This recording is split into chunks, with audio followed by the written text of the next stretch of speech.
Hey Dave, nice to see you. Dave from Bitwig. This is one of our occasional catch-ups where usually when you do your sort of major releases of Bitwig, we get in touch and we kind of see roughly what the new features are. So good to see you back in the room with are those the IKEA shoe shelves that are still in effect, that holding up all your keyboards? Well, they're still in effect in our room, but to curtail the emails I get every time I show up here, and it's good to see you, Nick, I don't think IKEA makes them anymore. No. So sorry, There's a, everyone. there's a very there is actually a very thriving black market, sort of aftermarket, second-hand market for discontinued synth accessories of IKEA. Anyway, that's by the by. So exciting news then. 5.2 is out. It's also, Yeah. I guess, a big year for you guys. It's an anniversary, right? Correct. A couple weeks ago or so, we just celebrated our 10th anniversary from version 1.0 being released. So, what better to celebrate than with your 22nd major release in 10 years? So, I Nice. guess the math works out pretty good. But yeah, so we're doing pretty well over here. 5.2 is a new update. It's available in beta now for any of our Right. users, and it kind of takes a bit of a Studio Tools focus. We have a new high-end compressor that does a whole lot of things. We'll take a look at, of course, some inspired EQs that are borrowing from hardware world and taking some good ideas there and making them digital. Some editing workflows to help you get around and do precise moves quickly and in a nice way, and even some beat detection and tempo stuff as well. Those we'll look at least today. There's other stuff. There's always other stuff. But Yeah, I mean, I yeah, know that the kind of user input drives a lot of these new things, as well as the kind of features that your team and you dream up. So this one is public beta. When does the public beta end, or does it have an open? Is it open and when it's ready? when it's ready, exactly. Right. Okay. When it is ready for public consumption. Yeah, once we've sorted out, we test as much as we can. We can only test so many cases, especially being Mac, PC, and Linux. We start to hear from users, and we are all ready, which is great. So hopefully in the summer, I suspect early summer, maybe. But yeah. Excellent. Okay. Well, let's jump in. You've got the screen up here, so I'm seeing this looks like an arrangement, sort of pre-configured, right? Yeah, I've got a track here that was made in pre 5.2 times to try to use some 5.2 tools in it. We can just have a listen for 2 seconds. There's a bunch of different tracks we can work with, including some vocals. Count one, that's nothing new. So count two, just not with me. Now 3, it's what you wanted. There's nothing anyone likes better than hearing vocals soloed. That is scary. Particularly if it's the singer. That sounds like you might actually be the singer there as well. If my ears don't deceive me. There are rumors, yes. Excellent. So yeah, thank you. We've got this track here. Like I said, it was made in an earlier version of Bitwig. And now when we're approaching compressors and trying to look at compressor, we have the old compressor here. It has all of the familiar controls, and it makes enough sense to somebody who knows what a compressor is. There's always going to be threshold, ratio, timing, all this sort of thing. So what we've done in 5.2, and I'm going to go ahead and upgrade this device to at least start with similar settings, is we now have Compressor Plus, which has plenty of features, settings, bells and whistles. But the goal was simple, if a little crazy. The goal was, let's make a compressor that works for the different cases. All the different cases. Because with a compressor, you might just be after level control. You might just be trying to balance things out. You might be after getting character onto a sound, whether it's from hardware or other known techniques. You might be trying to glue something together, like on a mix bus, and get it to connect a little bit more, or kind of the meta level of that, you might be mastering. You might be trying to glue everything together a bit, and then you sometimes want some surgical controls. Or you might just be going in a sound design place. you're using it as a distortion device or some kind of wave shaping or some non-traditional thing. There are plenty of reasons why people might want to use a compressor. And by trying to tackle all of them, that led us in some curious paths. We kind of focused in three specific areas. We tried to bring character to the table, so you've got an easy way to switch between different types of sound and response. We tried to bring some colors so that you can have the tone of hardware and other things when you want it. And one place this led us was the idea that multiband analysis is going to help us out. Right. Yeah. Now, if I go ahead and hit play on the same vocal we heard a minute ago, you're going to see something pretty colorful in the visual already. Count one, that's nothing new. So count two, just not with me. We're already now. kind of seeing the aspect of the multiband portion of it, because now gain reduction, instead of just being a flat line like in our old device and in a lot of devices, is showing you which frequencies are contributing to the gain reduction, so that you can then just massage that as well. And that helps us when we're realizing characters and everything else. So no matter what kind of compression we're doing on the end, having that information really helped to kind of further the process. A lot of the controls are familiar here. I mean, you've got knee and all these things are being visualized. But then also, nothing new. There's interestingly, on top of everything else, just as a setup idea, just not with me. I'm starting with standard compression, 3. but I have a couple other options here. Beyond lets me go into upward or downward compression territory. So that's the very sound design kind of focused, interesting response place. But for vocal, maybe dual would be interesting. I can trade my knee control and say, I might just want a little bit of lift so that the low levels can get bumped a little bit as well. Because now I'm effectively doing compression on both sides and doing gain. The reason the meter moved is now sometimes I'm gonna be pushing the gain upwards. Count one, that's nothing new. So count two.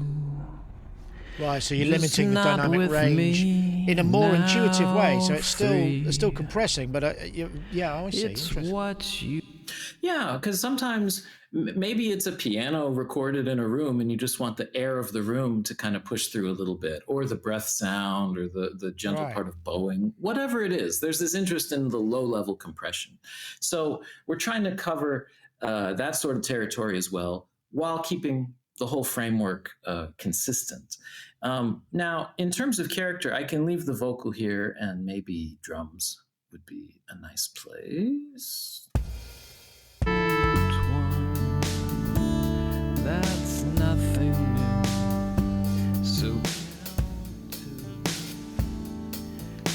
not with me now, the default up top was the vanilla option, which is kind of a special character, just saying, you want to do your settings, you want them to be very particularly and precisely observed. Even if you set, I don't know, attack and release to 0 milliseconds, we'll literally do it. That's fine. Like, we'll do what you want. And then there's this continuum. There's this 5 options that really are on a spectrum, from smooth, saying, I want the least harmonic interaction going on. I just want to preserve the sound as it is and push it, to smash, which really is, okay, let's over respond. We know we're going to get some harmonics in there, perhaps. That's why we're here. And then glue nicely in the middle, because that whole kind of bus case is what comes up pretty often. So if I start from the smooth place, I can already see what's changed on the response there. So my low end, my reds, because it's from low to high the way it's painting, is really what's coming through the most. And this nice little auto timing knob, it's part of this entire character idea. What it's really doing is saying, yes, you have timing settings, you have all these parameters you've configured. You picked a character. Let's just give you one place to say how much, how little. And in this case, it actually says, well, I'm going to listen to the incoming audio and fine tune your timing settings to match. And some places you might have auto release or whatever, but this is potentially touching release, attack. not just how fast, but also like acceleration and all these internal things that Right, make but sort a of nice based on the change. program material, right? Exactly. Right. So just how adaptive to be, because, you know, you play a track, the track's not the same for 8 minutes. It's going to adjust as it goes. Sure.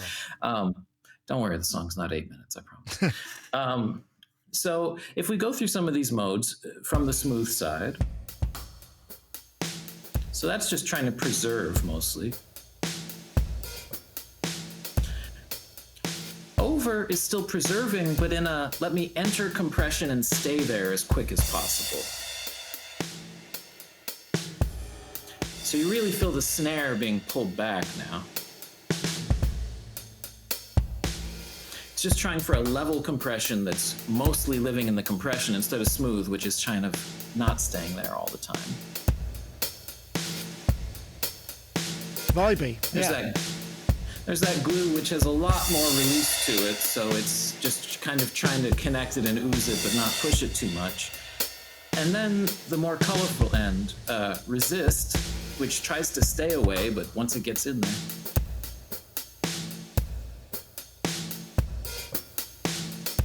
And then smash. Brings everything forward, Yeah. No, I mean, you said that, and I think that's exactly right. And it's interesting. We have these two quick options. So let's just remember we've got a whole mix for a second and try the two quick options, right? So in the context of the mix, hearing everything, I'll try over, which is the subtler pushing compression quickly one, and then switch over to smash, which is the more extreme, like cutting through in a way.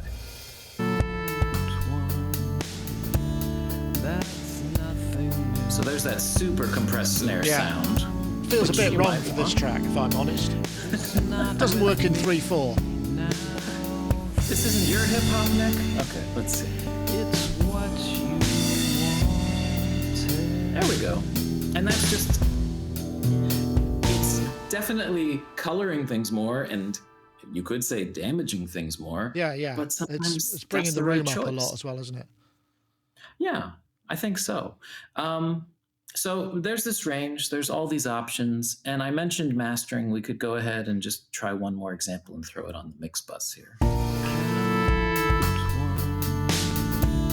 That's nothing new. So count two. Just not with me. One nice control that's in all of these modes is this idea of relax. We always try to have one knob, whether it's auto timing or relax, that just kind of tweaks things enough to bring you into a sweet spot. And all relax is doing is saying, how about the most extreme part of the sound isn't the part that needs compression? So I can just ease up the top part of the curve and then let everything in between get the compression and then kind of return to normal instead of over compressing just the top. Right. That's nothing new. So count two. Smooth feels pretty good here. Now three. It's what you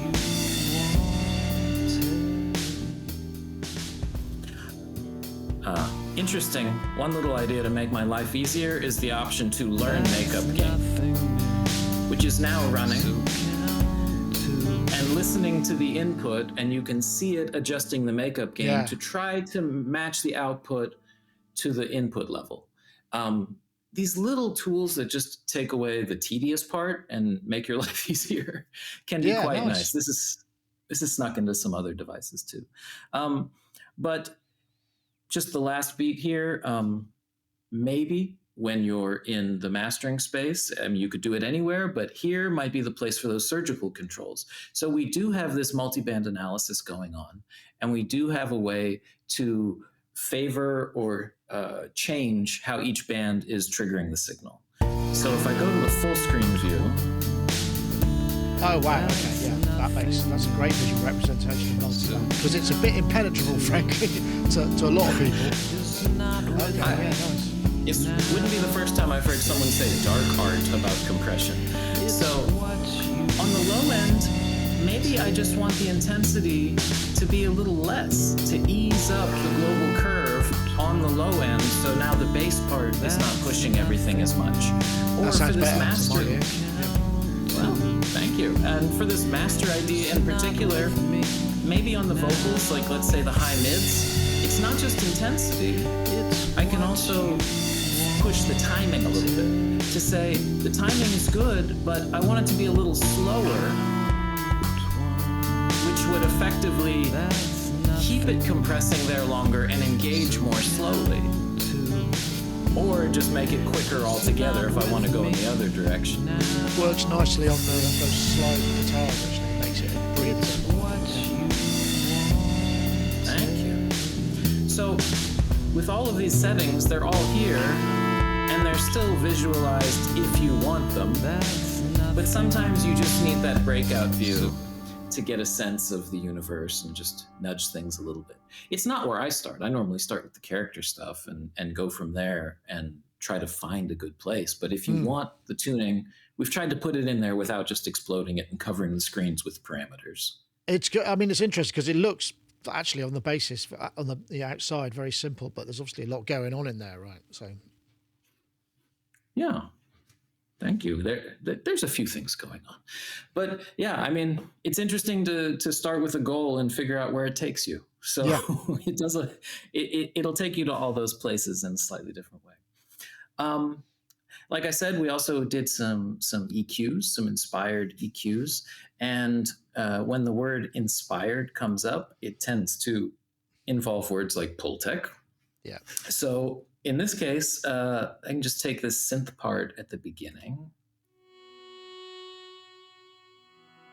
So, a little quieter thing.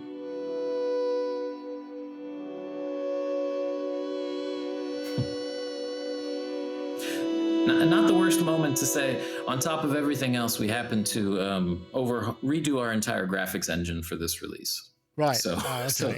so just so pop that in there.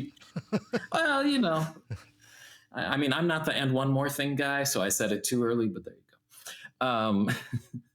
Yeah, so the EQP1 is a very familiar interface that studios like. If I go to our EQ category now, we have something called Sculpt, which in the starting point, these controls in this interface is aiming the same way the EQP1 did. It's even modeling the components because everybody knows what's in the box.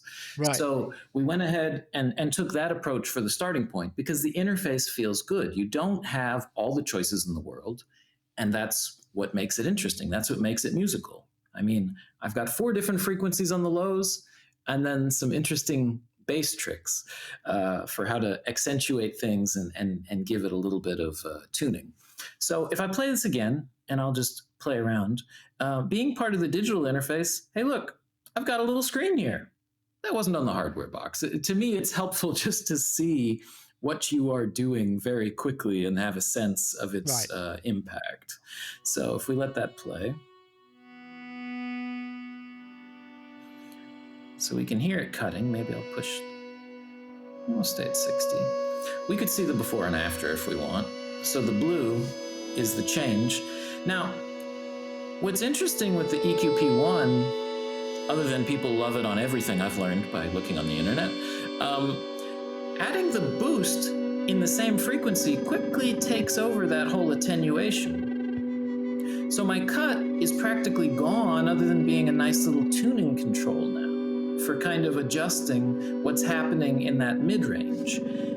And, you know, you play around with an EQ for a little bit, it might seem excessively subtle at first until you do the scary humble bypass test and say, okay, well, here's what I've got now. It's just, okay, that's kind of flat. Seems more alive, doesn't it? Yeah. Just by pushing and pulling different parts of the sound and not having all the choices in the universe, I think that's the part that makes it truly musical to a lot of us, where it's just, it becomes muscle memory instead of like programming a spreadsheet, which it could be with some, you know, we've got that version of the EQ too, where you can specify everything, but this is and you can map this stuff to MIDI controllers and stuff if you want the hands-on feeling, right? Oh, sure. Well, I mean, you know us, Nick. You Yeah. could do whatever you wanted with it if you really wanted. Yeah.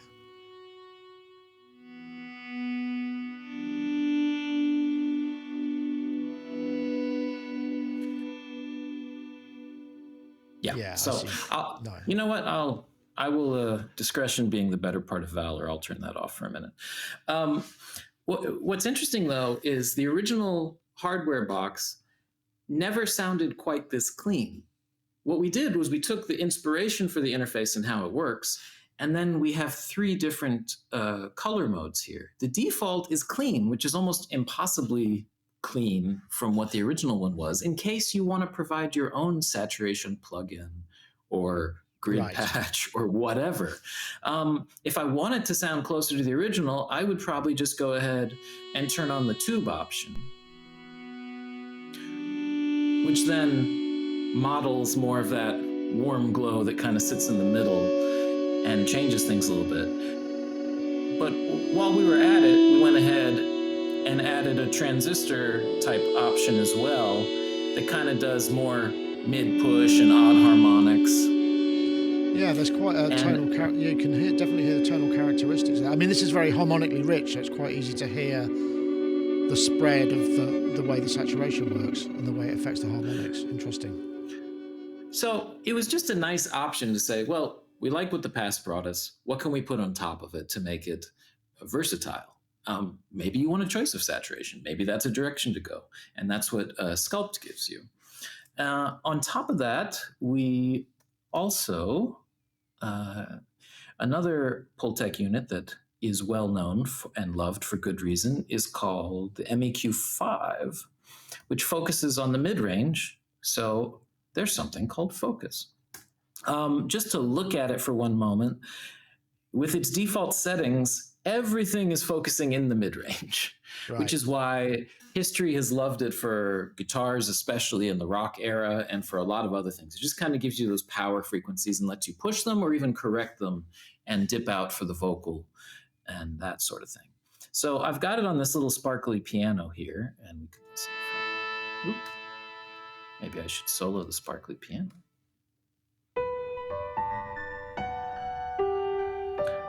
So that's by itself.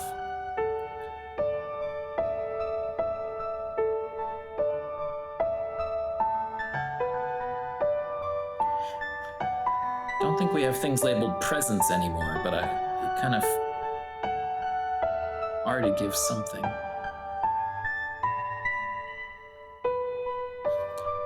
And then if I'm leaving room for vocal or whatnot.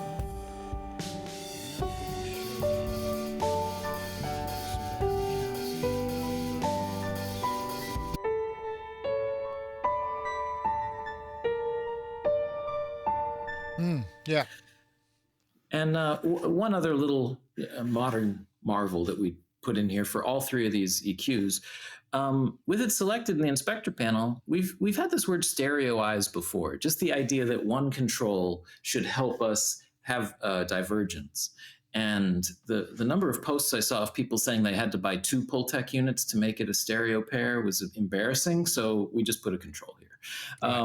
It's basically, you're still modeling all the components, and we just diverge the values that are going in a slightly non-linear and pleasing way. Because if you wanted to do a linear thing, you could wire all this up yourself. But that means it could be favoring the right side for gains and frequency a little bit.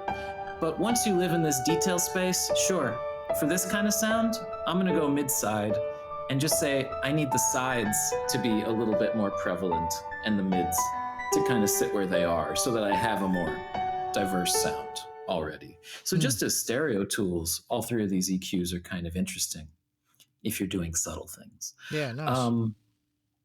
And then the third EQ is a tilt, which is a pretty well-known thing. Yeah. I mean, it makes life easy, right? So it's here, it's on the same piano. If I turn it up, I'm gonna brighten the sound immediately around wherever I want it to be. If I turn it down, I'm gonna make it a bit darker.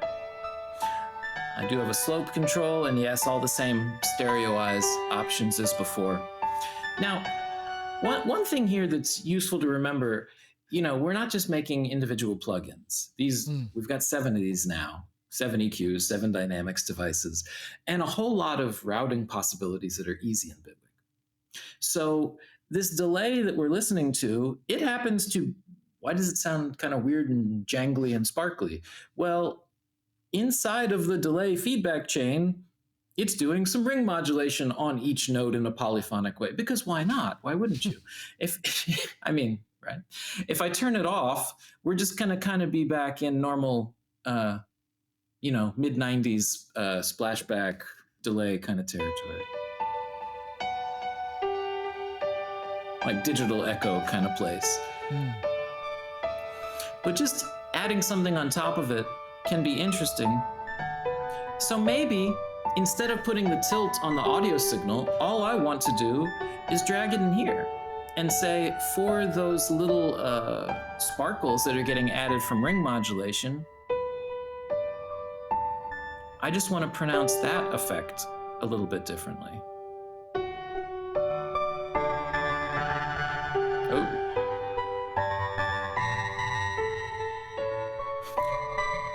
I can imagine some people modulating this one particularly, yes. Yeah, that sounds nice. Nice effects chain. So yeah, inspired EQs, a little bit of the compressor business, a little bit of all of the compressor business. At the same time, on top, for editing, we tried to go ahead and streamline, get some precision editing workflows into Bitwig. Just a simple rewind for 2 seconds. There's always been 2 ways to make selections in Bitwig, and I think some DAWs deal with it in the same way. So we have a totally different non-singing session here. There we go.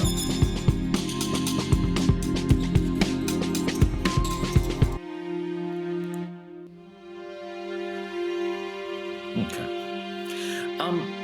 One way of selecting things, that'll be back in a minute. One way of selecting things is by object. Just to say, I've got different things selected. I'm in the arranger. I tend to start with selection here and then execute a function. So, okay, I held shift, I right arrowed a few times. I've made a selection. What is it I want to do? Well, maybe I want to consolidate. And now that it's all one clip, I don't know, these are strings, maybe make legato and we can see the effect that's going on in there. That's a pretty straightforward way of working most of the time. Because we are working in clips or notes or other events, automation points, for example. Now, there is also this idea of time selection, where I can select an area of time and then just deal with what is inside of that time. Right. What is falling in there. Now, what we did in 5.2 is take the idea of time selection and give it some legs. So if I just go ahead and click here, so I've got a single time selection point. Now it's always trying to look for what are the relevant points or events you might want to be editing. Right. If I just left and right arrow, it's going from note starts and ends to the end of an event to, oh, there's another event. Oh, look, we made it all the way to a cue marker because we happen to be viewing cue markers. Oh, well, maybe that's it. Maybe I'm just going to right arrow over here and paste or do something like that. But this also extends to the idea of taking, let's see, of taking any audio event and simply arrowing between the onsets that we've detected. Right. Because we've been working a lot on onset detection and improving that since version 5. It keeps giving birth to new features. And this is one of those. Maybe this is a few too many onsets. I'm just going to say I want to filter a few of those out, have a few less. And now using the arrow keys here will not only go through the onsets on this screen. If I go back to the arranger, now it's actually surfaced it up to this level as well. So just using the arrow keys here now become a very fast way of doing any kind of editing workflow. Okay, that was questionable. But on top of that, it became, we have normal editing functions for this. There's a few more that might make sense. So if I'm taking this whole loop again. Just keep that apart. Once I find the point where I do want to make an edit,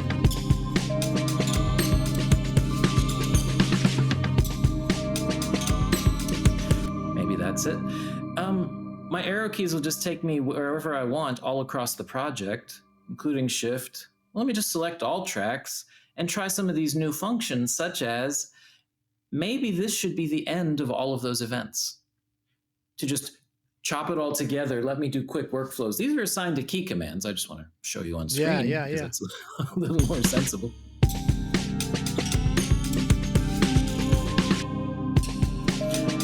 Maybe I take it back a step and say these should really all be fading out from that point. So all these ideas of editing workflows just become a lot quicker. It's interesting that, I mean, the nuance of, because essentially and many of us are just used to mouse and a keyboard, those are so you have Shift and Option and all of those things. But utilizing all the elements of select seems to make a lot of sense. I mean, it looks really simple, but actually those different sort of paradigms of selecting definitely make quite a significant difference to the way that you might use the functions, right? I think so. And where it gets a little crazy, just to put the crust on top of it, is we still have editing. We still have object editing. I can still right arrow back and forth and maybe change values with automation or whatnot. But now that there's more than one way to do it, it might be that I want to select this and then say, well, but there's things I can do with time selection I can't do with object selection. Let's just convert back and forth, because now I have things like a stretch function. Right, okay. Or just other quick ways to go back and forth when it makes sense. Right. Because with an object selected, I can always nudge it up and down. Time doesn't work that way, but it can work interestingly and kind of just serve each other and help in that way. So this whole idea of precision editing, that's been a focus and something that feels very studio worthy, or for anybody working on music, really. I mentioned on-set detection. That has led us to something else, which is different and new algorithms for beat detection when audio is dragged into your project. So that it can match things ideally and even set an appropriate start time by knowing where things start when that kind of information is available. Now, I'm going to do a dangerous thing, forgive me, and I'm going to do beat detection for something recorded not with a metronome and not quite in a 4/4. Because that's how jazz works. If I go into my behavior settings, I've got two options, and this is the same as in the browser. It's the same setting. I can either sync to the playing tempo, which is normally what you would do because you want the audio that comes in to match your project, or I can say, well, just treat it as audio, play it at the original speed. So let's go ahead and do that for a second so we can see the difference. And then I'm going to grab aforementioned jazz and drop it in here. And then let's go ahead and switch to sync to playing tempo and drag it in on the other track. And these look a little different. If I look at the original as is, that's fine. Everything's fine. It's just going to play back with normal audio. Maybe we can listen to it for one sec.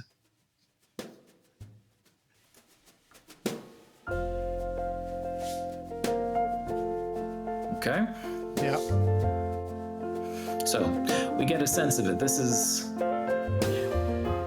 track is over 8 minutes. Don't worry, I'll trim it. I promise. Wow, interesting. But it's not in the conformed version. That's there you go. So let's try the conformed version. Is it different? 110. Let's see.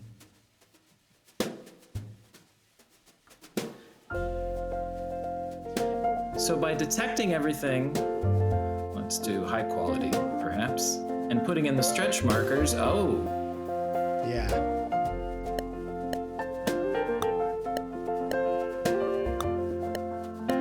Sounds clean. So, I mean, I know I'm hearing this over the wire, so it's not. I'm not getting the absolute top quality, but it's Well, everything's lined up pretty well. I don't need the original. Just listen to the other. Let me just trim a little section because otherwise we're gonna be here with too much.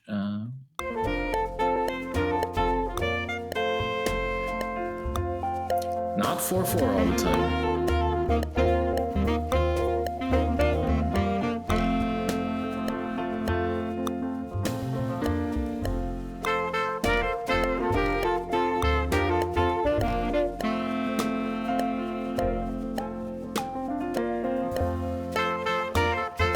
So it hasn't done the tempo mapping on the bar division detection. I assume it might be able to do that as well, or some other function might be able to do that. I think that's a feature request, Nick. Right, Now, okay, that's what we call a feature I will request. show you that feature. I will right-click on the audio or any selection of time and say, hey, how about we apply the tempo curve of this audio to the arranger? Ah, okay. So now it is neutrally playing back because all of the beat markers are matching all of these tempo changes that we see. Right, so now it's not conformed, it's conformed the arrangement to itself, to the audio Right. rather. Yes, okay, I understand, yeah. Exactly. I know. It's a metaverse we live in. Wow. Yes. But once all this is here, the possibilities become very interesting. Just detecting it for anything you drag in before you get to this, I want to take the BPM chart and make that my part of my project, that's a different place. I'm not sure how often I would go to that place, but as long as it identifies the beats and makes it match, now whatever the audio is, I'm working with a familiar grid line for putting everything in. So how far were you out in terms of tempo from the original, the average tempo of that song and the beat mark? So, because obviously if you dragged it into a 240 BPM song, it would be a more extreme version of what we just heard there, right? And that the edge case. Sure. Well, there's ways to redo the analysis and adjust the BPM and say, well, I've got a special case here. Please help me out. Yeah. So it's trying to find a good boundary in the beginning. But of course, now that I've got this here, even though it's not quite 4/4, but it's landing in the right places. Let's apologize to all jazz heads out there.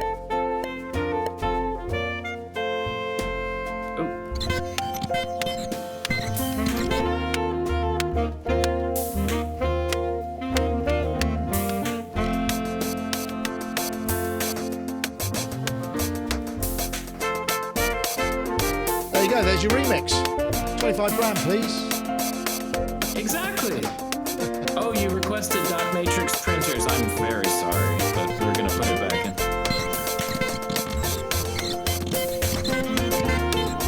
Yeah. And that's where I apologize and leave the room, Nick. Yeah. But yeah. So we've got 5.2, and it's got a whole bunch of things with different workflows for helping you out and working in a professional level way. So 5.2 public beta at the moment. So I'm guessing you need a Bitwig account. Do you need to own Bitwig already to access the public beta, or can you access it without? Public beta means anybody who owns the software is free to use it now. That expands our test group. Once it reaches the final release stage, then it'll be available in demo or trial mode for everybody. Yeah. But we just want to iron out the kinks first. Yeah. So it's the same deal, isn't it? You kind of you pay for the software and updates into the future based on how often you is that, exactly. Right? Exactly. Anything, if you bought a license 4 months ago, then what you got was the current version and the next 12 months of updates that we do. And this isn't some kind of subscription. At the end of that year, your license doesn't disappear. Whatever version you owned, you will own forever. So, you bought this 4 months ago. We just announced 5.2. Great. It's yours. You've got it. And anything else that follows in the next in that use case, 8 months, 8 months, right. Whatever. It's 12 months worth of updates. Doesn't matter how big or small the version number is. We don't. And you don't have to buy it again. You would just pay for another 12 months upgrade, which is obviously less, presumably, than buying the software from scratch. It's less than half of the cost, and you can pull that trigger whenever you want to. It doesn't have to be the same day. So exactly. Excellent. Well, Dave, thank you very much for that. I mean, I guess we'll probably see you at Superbooth as well. Is Bitwig going to be there partying like animals because of the 10-year anniversary, right? I tell you what, there will be an event. There will be an invitation to the public with some artists performing. Check your local listings. Yeah, it's gonna be a shindig. Excellent. It'll be fun. Excellent. Yeah. Well, thank you very much, Dave, for showing us the new features of Bitwig 5.2. Thank you, Nick. And I hope we both get some sleep before Superbooth. Oh, yeah.